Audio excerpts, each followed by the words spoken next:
Իմ քայլը բարեգործական հիմնադրամի կողմից իրականացվող հաջողակից սկսնակին փոքր բիզնեսի աջակցման ծրագրի երիտասարդի երազանք նախագիծը ամենակարևոր փուլերից մեկում է։ Իմ քայլը հիմնադրամի փոխտնօրեն Թալին Թոփալաքյանը մանրամասնում է ծրագրի հիմնական նպատակը։ Ոչ միայն խթանել է փոքր բիզնեսի զարգացումը Հայաստանի Հանրապետության մեջ, այլև ստեղծել բարեգործության նոր մշակույթ եւ դարձնել այն ավանդույթ։ Հիմնադրամի իսկության մեջ կամուրջ է հանդիսանում հաջողակ եւ տարբեր բնակավարներում հաջողության հասած մարդոց եւ նոր սկզբնական քայլեր կատարողների միջև, որպեսզի բարեգործությունը դարձնե ավելի նպատակային, թիրախային եւ ճիշտ դեղին։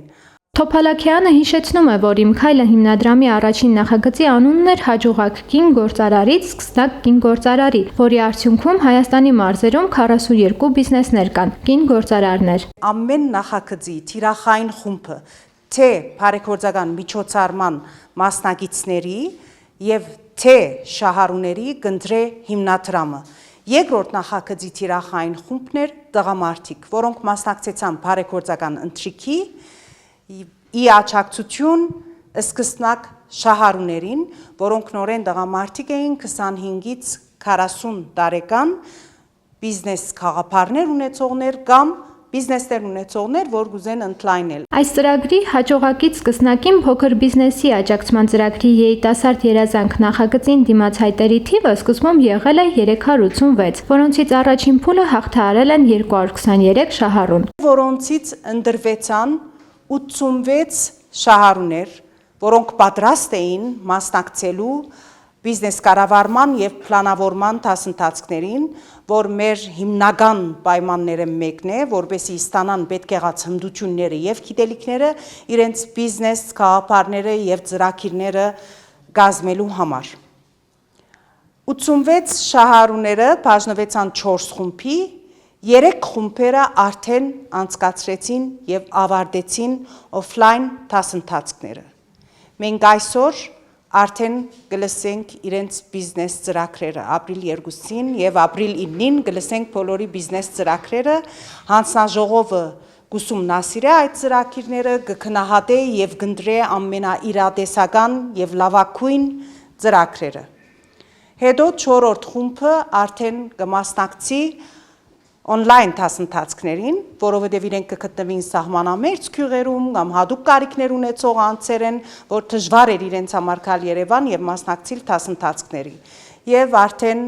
կորոշվին դրամաշնոր ստացողները։ Մասնակիցների ներկայացրած ծրագրերի բովանդակությունից ու իրատեսական լինելուց է կախված, արդյոք դրանք կարժանանան դրամաշնորհի։ Համապատասխան հանձնաժողովը թափանցիկությունը եւ արդարությունը ապահովելու համար առաջին անգամ լսում է մասնակիցներին, հետո գնահատական տալիս նախապես սահմանված 14 չափորոշիչների հիման վրա։ 2024 թվականի աշնանը կազմակերպված բարեգործական ընթրիքից գոյացած 62 միլիոն դրամին Իմ քայլը հիմնադրամն ավելացնելու է նաեւ իր ֆինանսական ռեսուրսներից, հնարավորություն ստեղծելով առավել մեծ թվով մասնակիցների համար օգտվել այս կարևոր դրամաշնորհային ծրագրից։ Ծրագրին մասնակից 29-ամյա Մհեր Գալստյանն օրինակ ներկայացնում էր իր ծրագիրը Արքայան նարինջի մշակում եւ սառնարանային տնտեսություն։ Ծնվել եմ Տավուշի մարզի սահմանապահ ներքին Կարմիր աղբյուրում, ավարտել եմ ֆիզիկական կուլտուրայի եւ սպորտի պետական ինստիտուտի ատլետիկայի բաժինը, չնայած սպորտային կրթությանը սիրում եմ նաեւ զբաղվել այգեգործությամբ։ 2020 թվականին հիմնել եմ սեփական Արքայան նարինջի այգին 500 տնկիներով։ Ամուսնացած եմ, ունեմ դեռևս 1 դուստր, ում համար փորձում եմ ստեղծել կայուն եւ ապահով ապագա։ Հանձնաժողովի անդամ Վահագն Թևոսյանն էլ ասում է. Մենք 5 բալանոց համակարգով բոլոր չափորոշիչներով գնահատում ենք իրեն